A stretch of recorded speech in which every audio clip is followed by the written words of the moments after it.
urban parks are really important habitats for these migrating birds. You are listening to Urban Wildlife Podcast.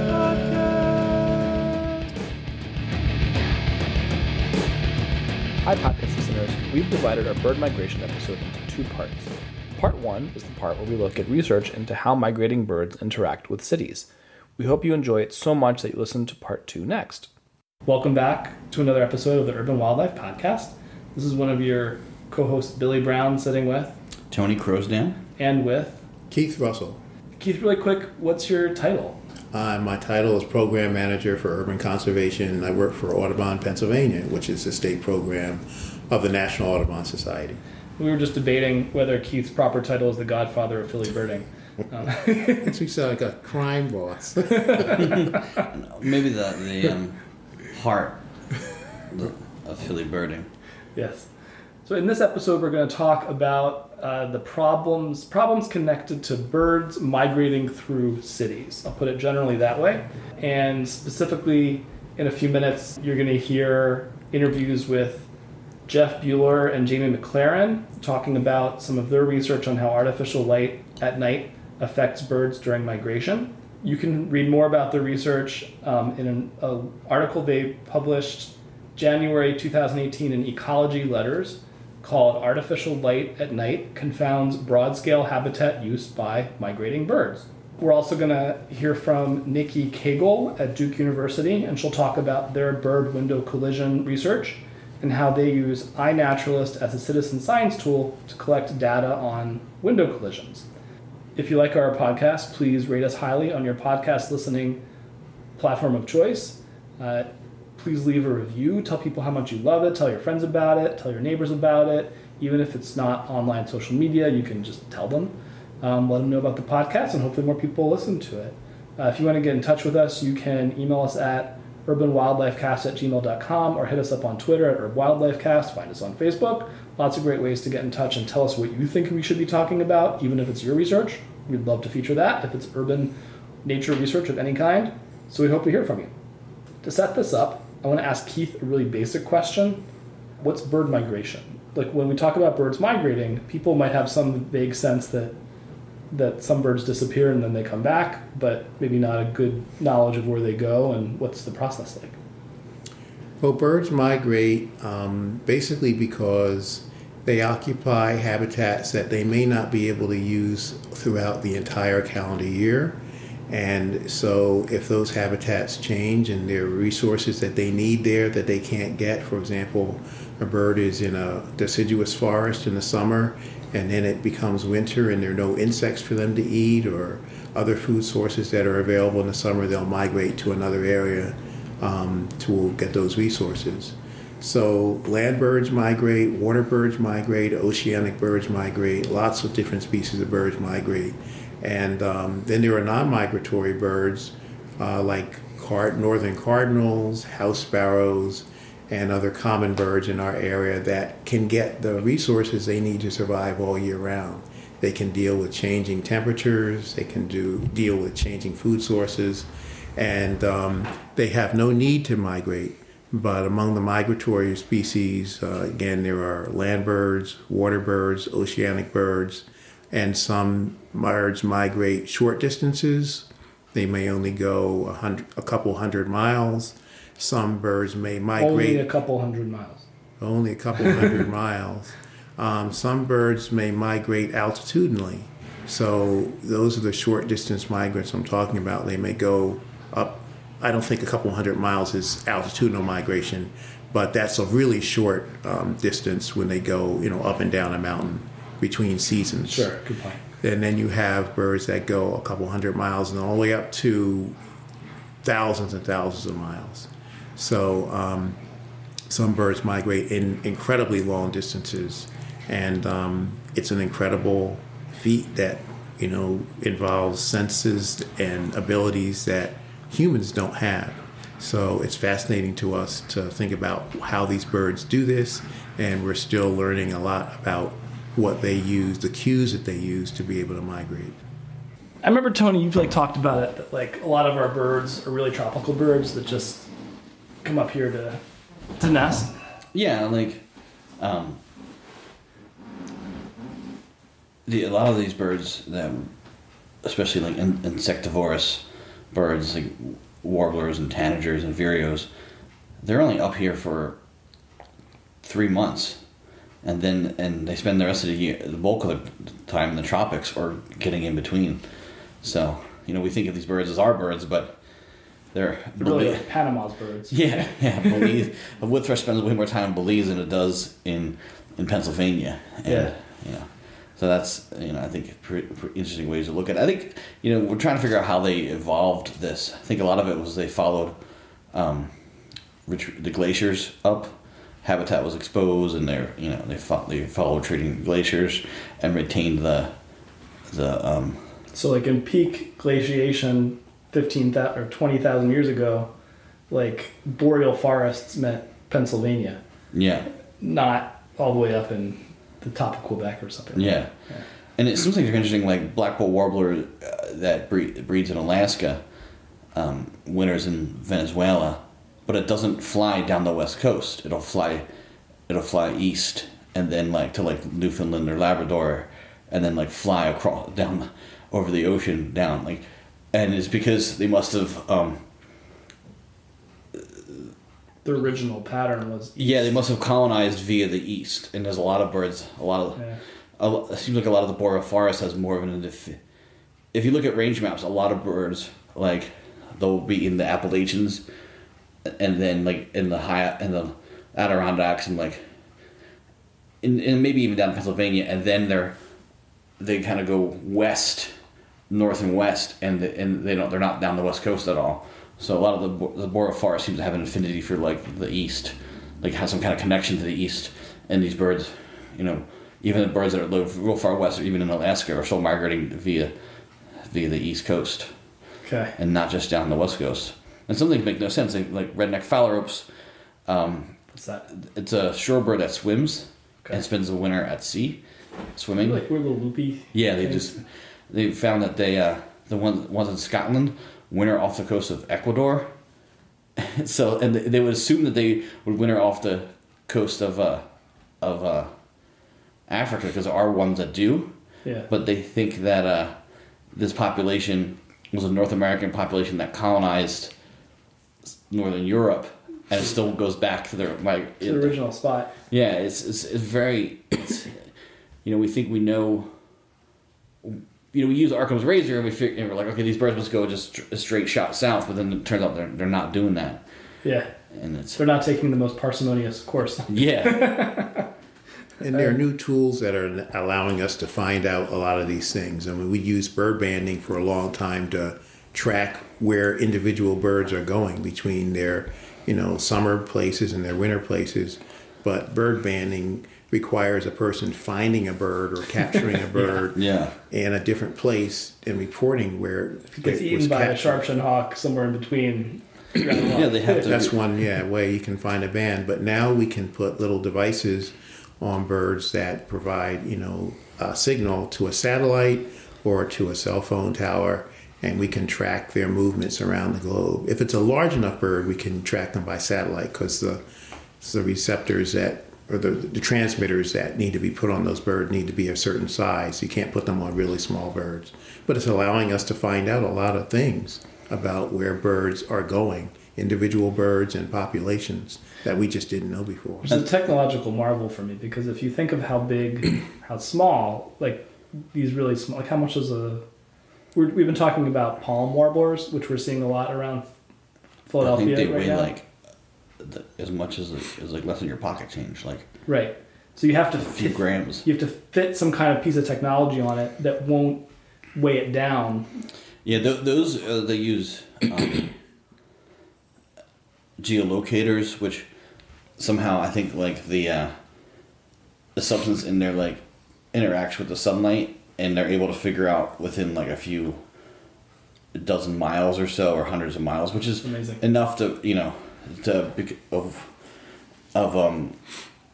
where the sunlight was, can kind of tell you where they were, and that that's helped them find things like, well, Matt's lab in Delaware State, They're doing thrush research. Hexter, they found that Veeries do intertropical migration. So no one knew that. What does that mean? So they migrate to the tropics, to South America, and then within South America they migrate. So they migrate 3 times. They migrate down to South America, within South America, and then back up. Like a triangle migration. Yeah, I think. I think probably because these are forest floor birds, and the Amazon floods seasonally, and they gotta move away from.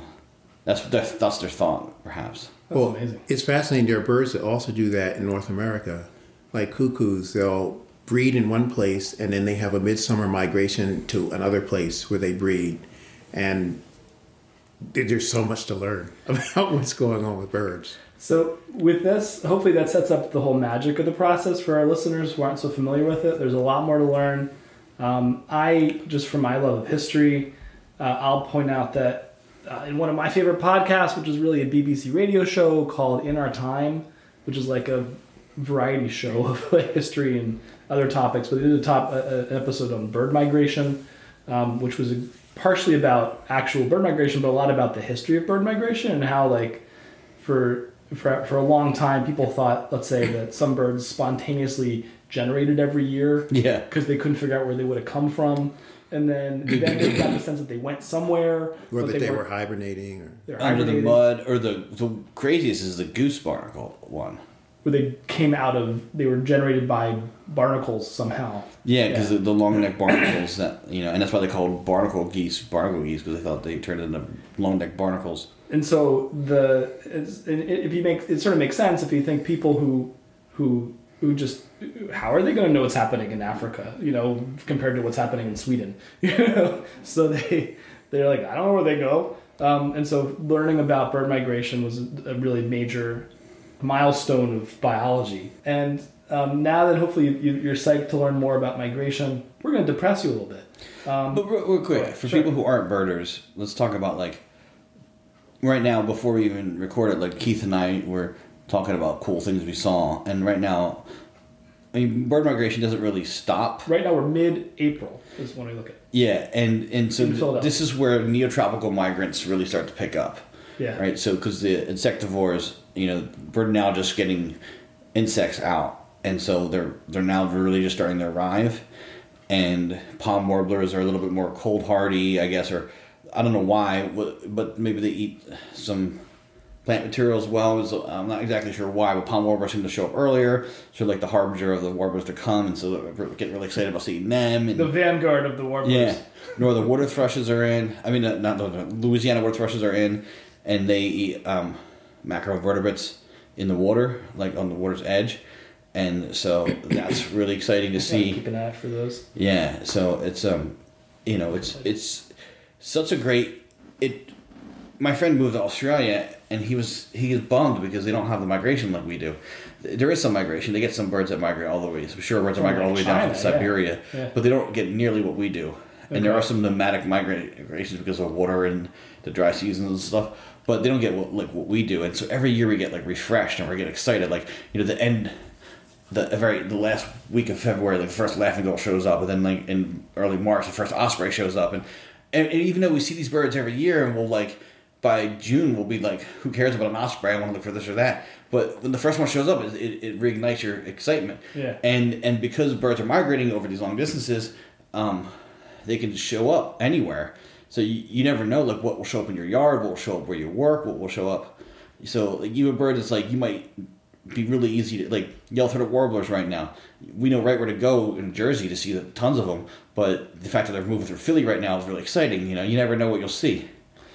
I've been learning more about birds, and so I was really proud that I saw I did a blue and gray gnatcatcher. Yeah, that bird's awesome. They're always like, they're one of the first neotropical migrants to get in like in early April, and I love them because they sound like they're telling you a secret. They're like,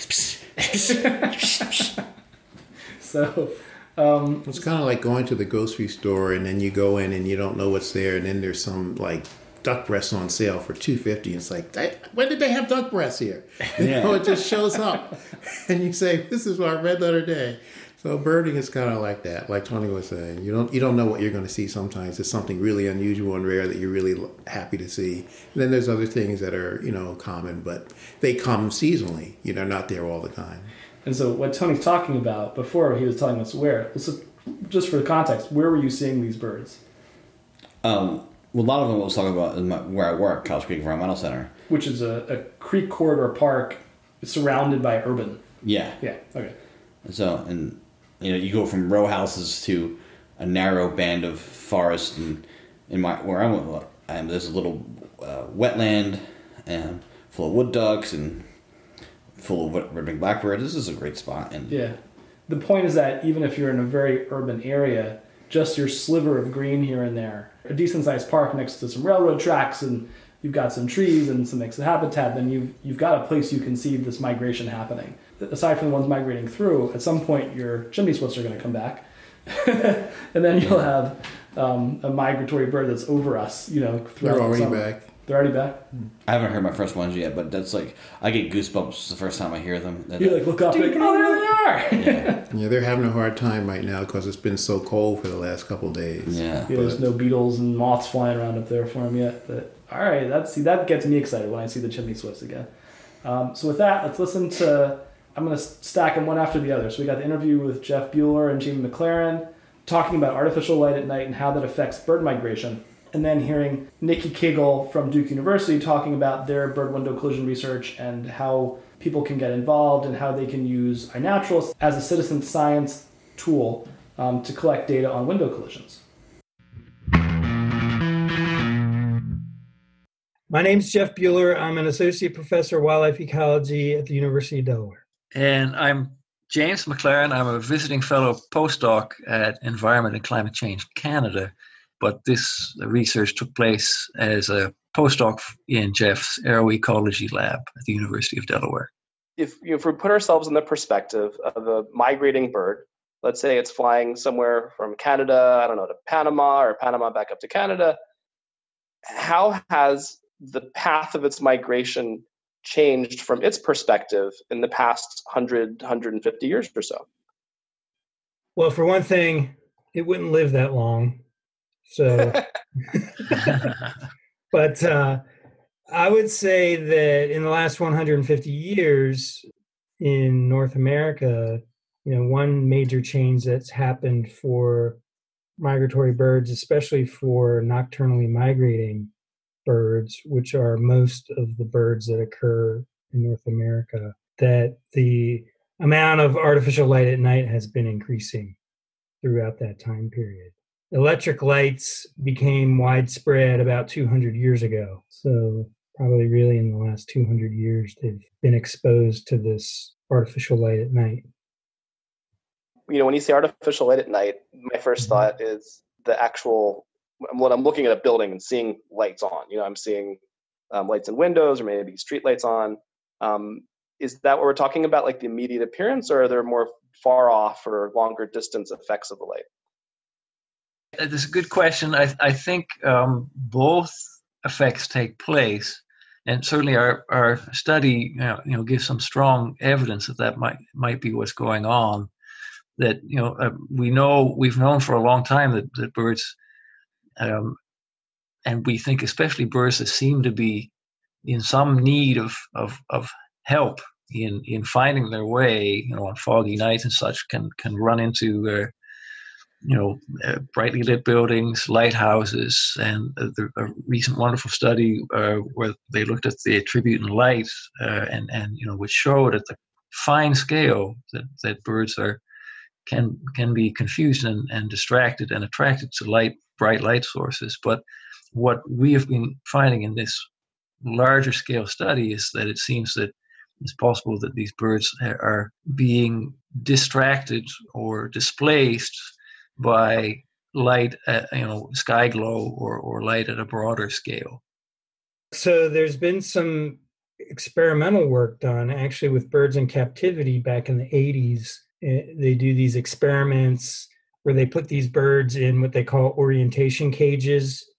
It's just this sort of contraption that the bird sits in, And when these birds are in what we call Zugenruhe, or migratory restlessness, they'll actually, because they can't fly at that point, but they'll hop in and be really active and sort of move in the direction that they intend to fly at night. And so they've done these experiments where they've looked at the orientation of birds in these cages with being exposed to the sky glow of, a nearby city. And what they've found is that, particularly for younger birds, that they will show orientation towards the sky glow. So birds will show this positive phototaxis, which is essentially, attraction towards light, just like, moths to a street light. You've been talking about how we know about how birds experimentally are attracted to light sources and how on local levels, like if they're flying, I guess if they see or are flying past a building, we know about them sort of getting drawn in and maybe, I remember depressing and famous anecdotes, whether it's lighthouses or even Philadelphia City Hall, just like flying around until they're exhausted and just hitting the ground. And we were talking now about the more indirect light sources. Do we have any other evidence that they are being sort of drawn in towards the bright lights of the city from far away? I think that there is direct evidence, again, with these very bright light sources, like the Tribute and Lights study that recently came out showed, but it's really difficult to follow individual migrants, which are so small, in any detailed way. And even if we do, we don't really know what their intended paths precisely are and how and what is causing them to actually possibly divert from that path. So we are using weather surveillance radar, which measures birds at a very broad scale on a nightly basis. So we're not following individual birds either. That's what makes this actually quite a difficult thing to pinpoint. Even early on at the advent of radar back in the 1940s, some of the first things that physicists saw on their radar screens were birds in the air. And so, in fact, some of the first sort of imagery of birds on radars they called angels, because they sort of showed up as these arcs of reflectivity that sort of resembled the shape of an angel's wings.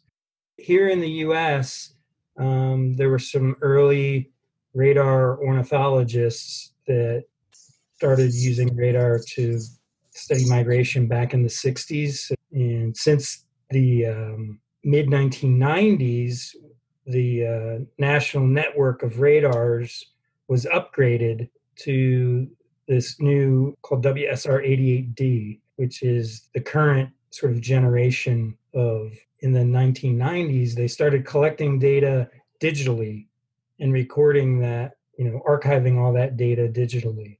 And that's what's really led to the more recent sort of resurgence of interest in radar ornithology, because the data have been stored and are easily accessible now. 1995, I think, is when most of the radars in the network were recording data into the archive. Some of the radars go back to the earlier 1990s. Do we have any places where you would have had changes in artificial light at night on sort of a landscape level in that time period? Are there any places that have gotten a whole lot brighter or a whole lot dimmer, such that you've been able to see how birds might change how they're flying around those places? Yeah, I think most of the areas have gotten brighter since then. There aren't very many places in the U.S., I think, that have really gotten dimmer. So, as urban areas get developed, the artificial light at night has increased.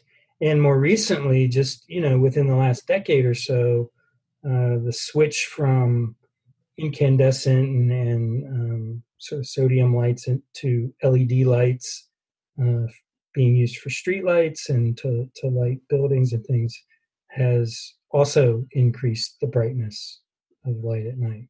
There's a radar that's located in New Jersey that provides coverage for the city of Philadelphia and also for Cape May, New Jersey. And what was interesting when we analyzed the data from that radar is that the highest densities of birds were in the urban parks of Philadelphia, like Fairmount Park, and not at the tip of New Jersey and Cape May, which, if you are an avid birder, that's sort of a mecca of birding in the region. And the densities of birds, how concentrated they are. We get much higher concentrations of birds in these urban parks in Philadelphia.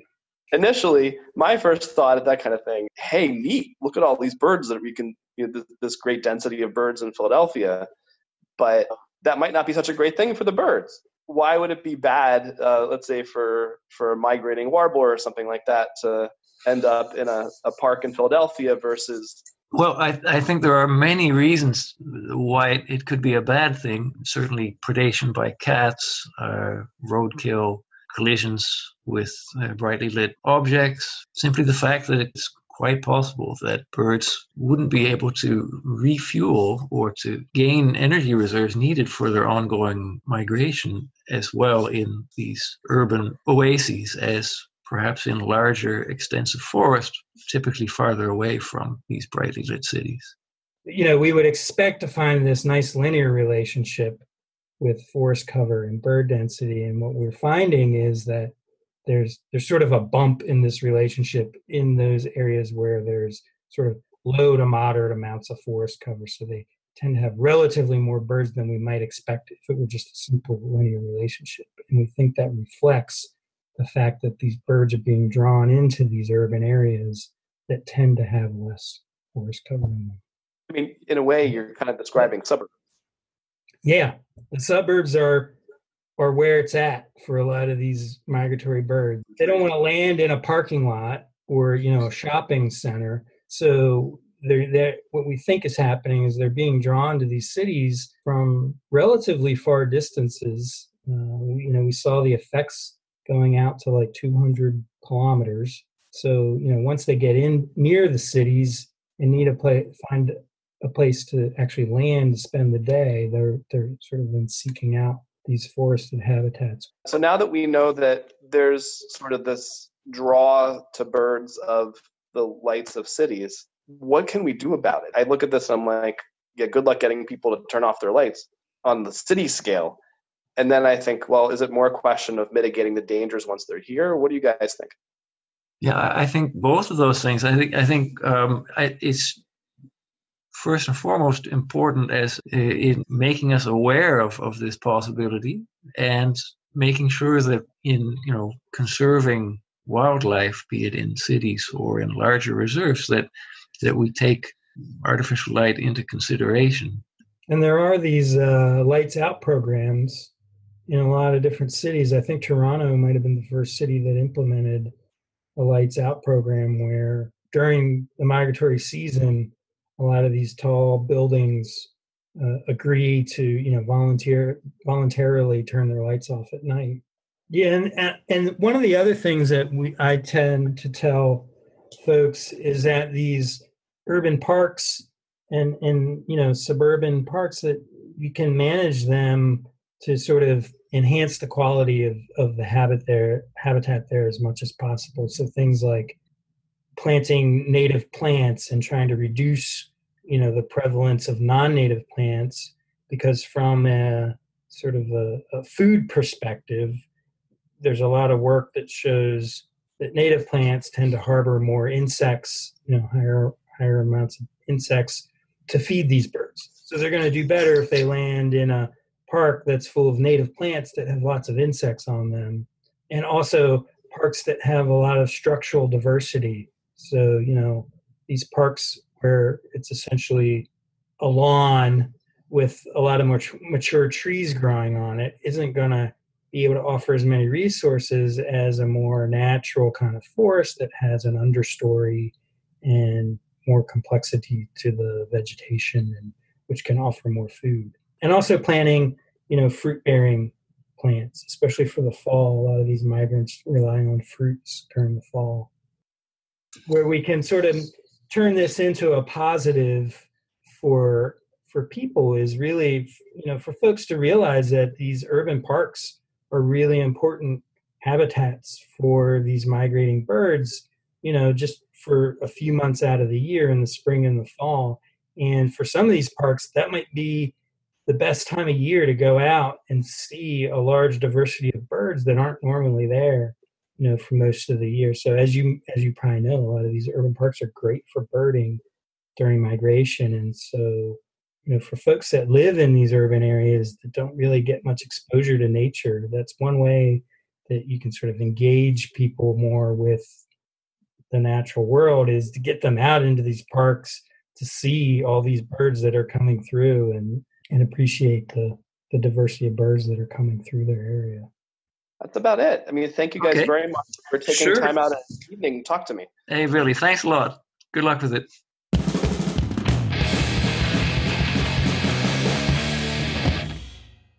So my name is Nicolette Cagle. Everyone calls me Nikki, and I work at Duke University in the Nicholas School of the Environment. I guess I would introduce myself as an ecologist. I was trained as a landscape ecologist, which means that I particularly look at the effects of changes in landscapes and urbanization on animal species composition and abundance. Bird window collisions are probably the second or third largest killer of birds. They kill over 1 billion birds each year. The only things that we know, at least human-caused bird deaths, the only things that we know cause more are habitat destruction, and it's estimated as the most significant cause of bird death, but we actually don't know the numbers associated with it. And possibly cats, just feral cats killing birds. They kill a tremendous number of birds, particularly in urban areas. And then wind turbines do account for some mortality of birds as well. But collisions with buildings kill so many birds every year, probably 1 billion, and again, it's maybe the second or third largest killer of birds. And those migratory species like warblers and hummingbirds, those are typically the hardest hit. So birds collide with windows for 2 reasons related to vision. One is that windows are transparent, and the birds are actually trying to fly right through them. They might think that they're flying through a forest. They're going to actually fly through the building. They're just going right through. The other is that windows are reflective, and birds see the reflection of trees against the window, and they think they're flying into habitat. They think they're flying into trees. And then the other thing that sometimes attracts birds to urban areas are lights. And this especially happens during migration because light mimics one of their navigational aids, and that would be the stars. There are a couple interesting exceptions to this rule. Sometimes birds collide with windows because they're essentially drunk. So, for example, cedar waxwings feed on fermenting berries, like juniper berries, other types of berries, and they get woozy and they crash into buildings. So that gives a bit of a background to the problem. And if you want, I could tell you a bit more about what we're doing here at Duke. Please do. So how are you researching this problem? And so to address this problem and make Duke more bird-friendly, we've been working on this Duke Bird Window Collision Project. And the project aims to quantify bird collisions on campus and identify problem buildings. And we started to do this through spring and fall carcass surveys, maybe doing this since 2013. I can't remember the year exactly. And also we wanted to raise awareness and then collect local bird window collision reports. And so we've been doing this for a while now. When we first got started, we were part of a 1-year-long multi-university study on bird window collisions in North America. And that study was led by researchers at Augustana College in Illinois. And after that 1-year study was up, it turned out that of all the other universities in the project, and there were probably something like 40, Duke was the #1 bird killer. And we actually got some press about this. The local student paper reported it and our Duke Chronicle, the students reported it, and then it got picked up by local news, and then it got picked up even by a few national media outlets. Congratulations. Yeah, it was great. Duke #1 bird killer. But, you know, on one hand, it was actually great because this really got the attention of the administration. It made them much more willing to work with us and start to do some retrofitting of buildings that we had identified as problem buildings on campus. The research results were quite shocking. In just a year and a half, we documented 100 birds representing 41 species, and 31% of those species were migratory, like those warblers. And that was just during a 6-week period each year. So we started to think a little bit, like, why do we have such a high bird-window collision rate? And we presumed it had something to do with being in the Atlantic Flyway, because there's tons of birds traveling this major migration route. But we consider ourselves a university in the forest. So the Duke Forest is near to the university campus, and that's 7,000 acres of forest. Just to clarify real quick, so that means that forest is a really tempting stopover spot for birds in migration. Right. That forest is a tempting spot for them to stop over, and then they encounter buildings. You know, they're not necessarily expecting it. So the other thing that was interesting in our survey is that one building accounted for about 70% of our collisions. Whoa. And so that led to some good ability on our part to say, well, let's target this building. Let's put up some fritting or some dotted patterns on the windows to see if we could reduce collisions. So we've continued doing this study throughout the years. We're still getting data to see if putting the dotted pattern works statistically. And what we are seeing is that there's probably a 30-ish% reduction in mortality. But still we need to analyze that data. Sorry to say this, but that's it? I mean, like, so this is something where in nature writing I've done around Philadelphia, I've covered like another university, Temple University in Philadelphia, putting up window film on particularly problematic windows. And so I had held up much higher hopes than 30%. Sorry. So there are a couple mitigating factors here. One is that this building is gigantic. It takes on a tremendous footprint. I wish I had the measurements in front of me, but it is a huge building, and we were only able to retrofit some of the windows. There's a tunnel, a glass tunnel that the birds were hitting, so we were able to retrofit that and do a few at the top near the entranceways. But what I suspect is happening is that there are windows that are important in that they kill out birds that weren't retrofitted. So it may be that dotted pattern is way more effective than we're seeing. The other thing this led us to do, because the first time we did this, we didn't map out the locations where we found the birds around the buildings. So we knew which building we found them at and what side, north, south, east, or west, but not the exact spot. So recently, me and my colleagues, this includes Scott Winton and Natalia Ocampo-Penuela, we released a study where we actually do heat mapping around each of the buildings to try to target these mitigation efforts more effectively. So I encountered you guys because I'm curious about using iNaturalist to sort of get more people to track where they see dead birds around Philadelphia. Talk a little bit about your Beyond Duke, I guess, iNaturalist data collection. So we've been collecting data in a couple of ways. We have other institutions, other universities that have worked with us on this project, and other places local in the Raleigh-Durham area of North Carolina. And we all collect our data using iNaturalist. And the reason that we do that is because iNaturalist is extremely powerful. It allows you to collect GPS data. It allows you to identify the species that you're taking a photograph of. It's a repository that everyone can see, everyone can use. So So it's a fantastic tool. And because we started using iNaturalist with our own study partners, we opened it up so that anyone nationwide could contribute to the general body of knowledge.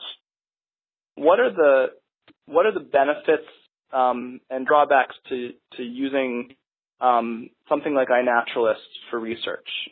You've got a lot more people, a lot more, I guess, labor in a way, but I can imagine it would be less systematic than you might do when you're conducting it with trained folks. Yeah. So we have 2 iNaturalist projects. One, people have to be invited to. And with that one, we have a systematic data protocol that we send out to all of our partners, and we're all collecting data during a certain period of the year. And so iNaturalist does allow you, in some ways, that flexibility of working together with a small team. For the broader projects, when we're working with essentially citizen scientists across the country, we don't have the ability to have a standardized protocol, but you get so much data. And there are a lot of models that statistical models that are available now that allow you to just bring in what we call presence data. So we may not know where there aren't any dead birds, but we do know where we have seen dead birds that are probably caused by bird window collision events. Yeah. And so we're able to make some great landscape scale predictions about bird window collisions from that data. We haven't done that yet. There have been some larger landscape papers that have been published that have been more standardized, but that's the beauty of iNaturalist, is that there's tons of data and endless possibilities. Like, another possibility with iNaturalist too is to look when people submit their data and where they submit their data, and then look at the weather patterns around that area and get a sense of how bird window collision mortality is affected by weather, which is hopefully one of the next big projects that we're going to start here at Duke. Just want to shout out to some of my colleagues that have worked on this with me over the years. It's not just been an effort that I've been leading. Natalia Ocampo-Penuela, who's now in Switzerland, actually spearheaded this project at Duke when she was a PhD student. And her now husband, Scott Winton, was integral to the study as well. And we've also had several master's students here that have been involved in collecting and publishing data. All right. Well, thank you very much again for talking. Sure. Thank you. And I'm so glad to get a little more publicity about this topic. Ow! Citizen science! Hi, podcast listeners. That's the end of part 1 of our bird migration episode. By the way, when you get into iNaturalist, you want to join the project called Bird Window Collisions to make sure that the casualties you document end up with the right researchers.